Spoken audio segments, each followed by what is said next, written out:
ക്യാൻസറിനെതിരെ പൊരുതാനായി Calicut city service സഹകരണ ബാങ്കും MVR cancer സെന്ററും സംയുക്തമായി അവതരിപ്പിക്കുന്ന ക്യാൻസർ ചികിത്സാ സഹായ പദ്ധതിയാണ് മാസ് കെയർ. വാർത്തകൾ തുടരുന്നു. കോഴിക്കോട് ജില്ലാ വിദ്യാഭ്യാസ വകുപ്പിന്റെ ആഭിമുഖ്യത്തിൽ ജില്ലയിൽ ഹരിതഭവനം പദ്ധതി നടപ്പാക്കുന്നു. ഇതിന്റെ ഭാഗമായി നടന്ന ശില്പശാല വടകര DEO M. രേഷ്മ ഉദ്ഘാടനം ചെയ്തു. കോഴിക്കോട് ജില്ലാ വിദ്യാഭ്യാസ വകുപ്പും പ്രൊഫസർ ശോഭീന്ദ്രൻ ഫൗണ്ടേഷനും ചേർന്ന് നിറവ് സീറോ വേസ്റ്റ് മാനേജ്മെന്റിന്റെ സാങ്കേതിക സഹായത്തോടെ ഹരിതഭവനം പദ്ധതി നടപ്പിലാക്കുന്നു. ജില്ലയിലെ മുഴുവൻ വിദ്യാർത്ഥികളുടെയും അധ്യാപകരുടെയും വീടുകൾ ഹരിതഭവനങ്ങളും വിദ്യാലയങ്ങൾ ഹരിത വിദ്യാലയങ്ങളുമാക്കി മാറ്റുന്ന പദ്ധതിയാണിത്. പദ്ധതിയുടെ നടത്തിപ്പിനായി വിളിച്ചു ചേർത്ത വിദ്യാഭ്യാസ ജില്ലയിലെ ഹൈസ്കൂൾ അധ്യാപകരുടെ ശില്പശാല വടകര DEO M. രേഷ്മ ഉദ്ഘാടനം ചെയ്തു.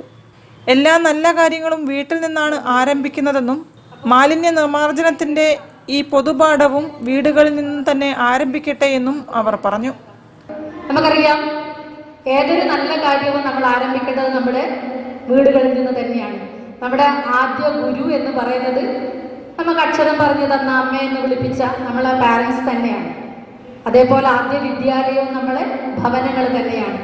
അതുകൊണ്ട് ഈ ഏറ്റവും മികച്ച കാര്യവും ഭവനങ്ങളിൽ നിന്ന് തന്നെ തുടങ്ങണം. അത് നമ്മുടെ കുട്ടികളെ നമുക്ക് ബോധവൽക്കരിക്കണം. Professor Shobhindran foundation president Vadayakkandi Narayanan അധ്യക്ഷനായിരുന്നു. ഹെഡ്മാസ്റ്ററോട് ഇതിനു വേണ്ടി സ്കൂളിൽ ഒരു സമിതി, ഹരിതഭവനത്തിൻ്റെ ഒരു സമിതി ഉണ്ടാക്കണം എന്ന് പറയാം.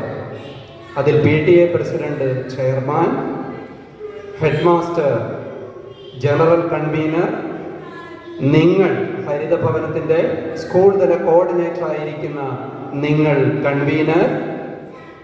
ബാബു പറമ്പത്ത് ഹരിതഭവനത്തെക്കുറിച്ചും മണലിൽ മോഹനൻ മാലിന്യമുക്ത നവകേരളത്തെക്കുറിച്ചും ക്ലാസുകളെടുത്തു. Foundation secretary ZA Salman, sister Chaitanya, SJ Sajeev Kumar, Bijoy P. Mathew തുടങ്ങിയവരും സംസാരിച്ചു.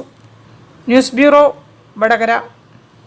കേരള അഗ്രോ ഇൻഡസ്ട്രീസ് കോർപ്പറേഷന്റെ മുൻ ഭരണസമിതിയുടെ സാമ്പത്തിക ക്രമക്കേടുകളെക്കുറിച്ച് അന്വേഷണം നടക്കുകയാണെന്നും കോർപ്പറേഷൻ